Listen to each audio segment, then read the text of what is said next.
నటుడు సుబ్బరాజు. ఈ పేరుకి ప్రత్యేకమైన పరిచయం అవసరం లేదనే చెప్పాలి. ఎన్నో మూవీస్‌లో విలన్‌గా, క్యారెక్టర్ ఆర్టిస్ట్‌గా, రీసెంట్‌గా మరికొన్ని మూవీస్‌లో కమెడియన్‌గా కూడా తన చక్కని నటనతో ఎంతోమంది ప్రేక్షకాభిమానాన్ని దక్కించుకున్నాడనే చెప్పుకోవచ్చు.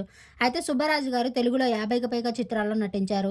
ఆయన రీసెంట్‌గా మలయాళం, తమిళ్‌లో కొన్ని విలక్షణమైన పాత్రలు నటించి ఎంతో గుర్తింపు దక్కించుకున్నాడనే చెప్పుకోవచ్చు. సుబ్బరాజు గారు సోషల్ మీడియాలో యాక్టివ్‌గా ఉంటారు.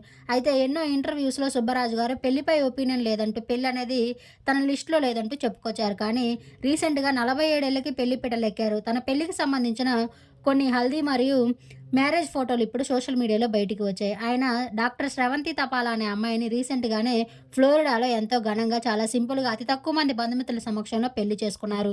అయితే ఈ పెళ్లికి సింగర్ స్మిత గారు కూడా అటెండ్ అయ్యారు. ఆయన దగ్గర బంధువుల్ని ఆయన పెళ్లికి పిలిచి, పెళ్లి చాలా సింపుల్‌గా మరియు ఘనంగా చేసుకున్నట్లు తెలుస్తుంది. ఆయన పెళ్లికి సంబంధించిన కొన్ని బ్యూటిఫుల్ ఫోటోలు బయటికి రాగా, ఆయన ఫ్యాన్స్ అంతా షాక్‌కు గురయ్యారనే చెప్పుకోవచ్చు.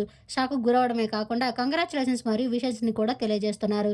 రీసెంట్‌గా తారక రత్న భార్య అలేఖ్య రెడ్డి కూడా తమ పెళ్లి ఫోటోలను షేర్ చేస్తూ బ్యూటిఫుల్ సోల్స్ అంటూ ఆమె క్యాప్షన్‌ని యాడ్ చేశారు. సుబ్బరాజు గారి పెళ్లి తర్వాత తన భార్యతో ఉన్న ఒక బ్యూటిఫుల్ ఫోటోని మీరు ఈ వీడియోలో చూసండి. ఈ వీడియో నచ్చితే లైక్ చేసి నా ఛానెల్‌ని ఇప్పుడే సబ్స్క్రైబ్ చేసుకోండి. మరిన్ని అప్డేట్స్ కోసం పక్కనే ఉన్న బెల్ ఐకాన్ క్లిక్ చేయండి. బ్యూటిఫుల్ కపుల్‌కి విష్ చేయాలంటే కామెంట్